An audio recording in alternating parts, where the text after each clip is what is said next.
What's up, good people? Mark Holmes here, and as always, I want to say thank you all for watching, commenting, subscribing, and being part of the Joe Boo Sports Report, as well as cooking and tailgating with Joe Boo and Joe Boo's day job. Doing some work here, getting face race done. Got to go down to the country and work on some rental properties. Cabinet I built 2008, the tenant ended up having a leak under the sink, in which case you never know, and it messed up the cabinet, and figuring just be easier for me to make new cabinets to go in there. But the fact that it's been in there for 14 years, that's actually pretty good holding up. So I'm happy about that at least. Anyway, in the meantime, I'm sitting here thinking, after watching the games and things yesterday, and looking at football that we got, and the teams, 20 catches, the teams, the way they're playing right now, if you think that anybody, Eagles, have locked up anything, they really haven't. We have seen this season so much upheaval right now. And I've been thinking about rooting against Tampa Bay. I kept saying, you know what, root for the Falcons, and yesterday root for the Rams, because we don't want to face Tampa Bay. I'm scared of Tampa Bay. Tom Brady, he's a man on a mission. Now that his family is kaput, you start thinking, man, I don't want to face him, because the Cowboys have never, ever been able to beat that guy. And I don't want to face him in the playoffs. But you know what?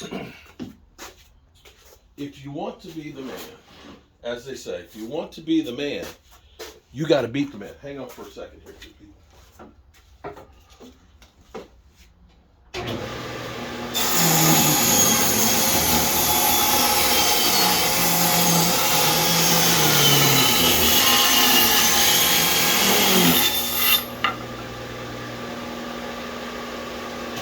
One more second.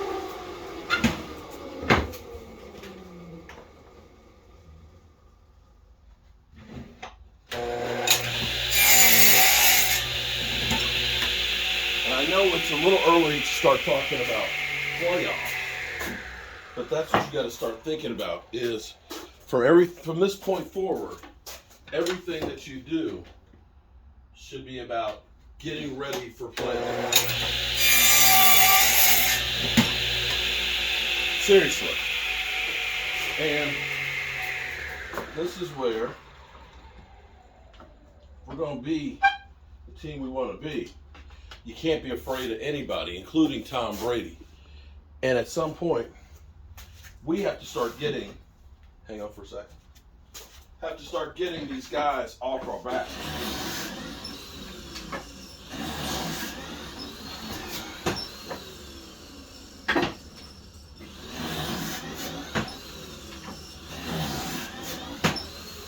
We have to start beating these guys that have been beating us like a drum to get where we want to be. And that starts this week with Aaron frickin' Rodgers. Aaron Rodgers has been the thorn in our side for too long.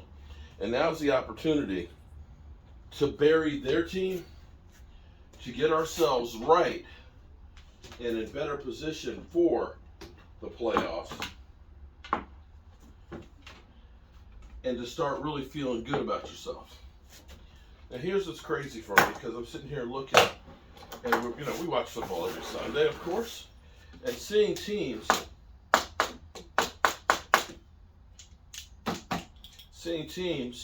rise and fall from one week to the next. We're only at the halfway point of the season. And for all we know, Tom Brady and Tampa Bay could be getting their stuff together right now and ready to make a run. That's the reality of it. There's still plenty of time to turn it around. And it's not about what you did before you got to the playoffs. It's really about what you do. It's not really. It is only about what you do when you get there. Green Bay was the number 1 seed last year along with Tennessee. That's great. That's wonderful. But what did it do for them in the playoffs? Nothing. So,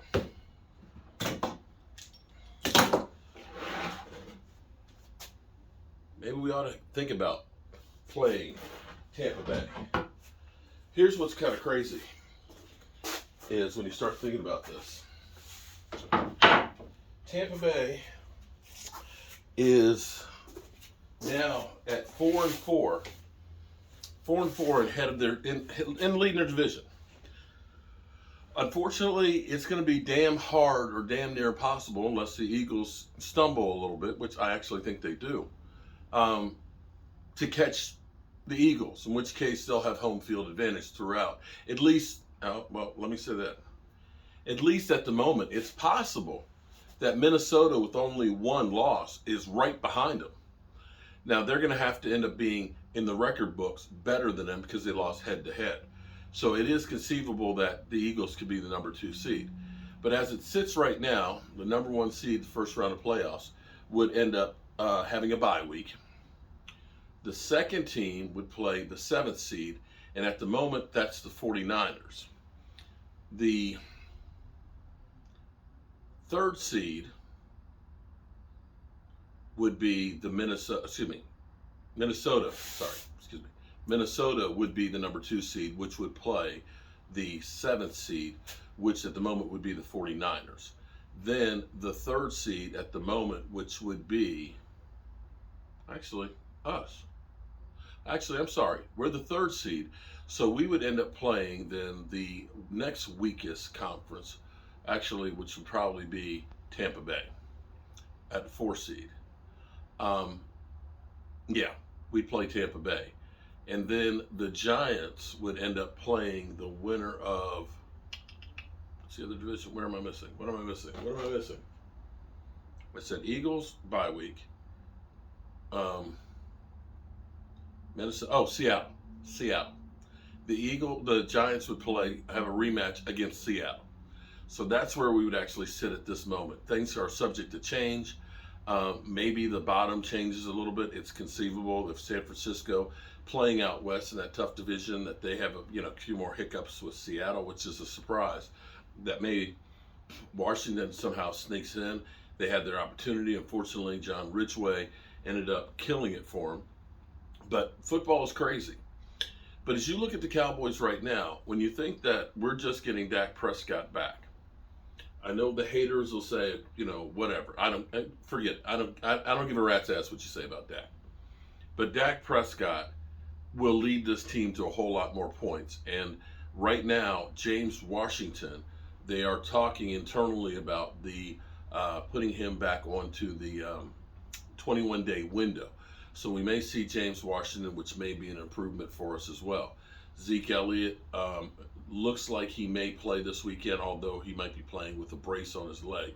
We don't know at the moment. But you start looking at this. We also are looking at Tyron Smith possibly coming back, and that's kind of a fight between Cowboy fans. A lot of people say just move on from him. I would say at the end of the year, yeah. But Tyron Smith has done so much for this team and been that guy for so long that he has to be given the opportunity to try and be that guy and try and be part of this crazy run. What's crazy is this season, it doesn't make any sense. It makes no rhyme or reason. The Cowboys didn't go out and get big name free agents and things. All the experts looked at the Cowboys and they're like, man, the Cowboys stink. They're going to stink. They got no chance, no opportunity. But somehow, magically, the Cowboys are in this thing. And it doesn't make sense. The only thing that makes sense to me is Stewart Morrison. That's the only thing that makes sense to me. That maybe the reason why the Cowboys are in this thing is from Stewart Morrison looking down on us. The Cowboys, I can't figure any other reason how the Cowboys lost their starting quarterback and yet they're still winning games. I believe it's Stewart Morrison. Yes, honey. What about Stewart? I'm sitting here mystified and thinking about the Cowboys season where, everybody thought they were dead on the water, that Dak Prescott was injured. We got teams that got their starting quarterback and couldn't do as good as Cooper Rush. It makes no sense. A guy that we all talked about wanting to go. Are you leaving? You going someplace? I was going to go to Michael's. Okay. Do you want to go? I got to finish these cabinets for us to take with us. And then I was going to cook dinner. But hold on for 1 sec. Hold on. Let me finish this out here. That's the only thing that makes sense to me, is that Stewart Morrison is up there with the football gods and Tom Landry and all those crews. And he's smiling down on us. His dying wish, take care of mama, and the Cowboys win the Super Bowl. I'm not betting against it.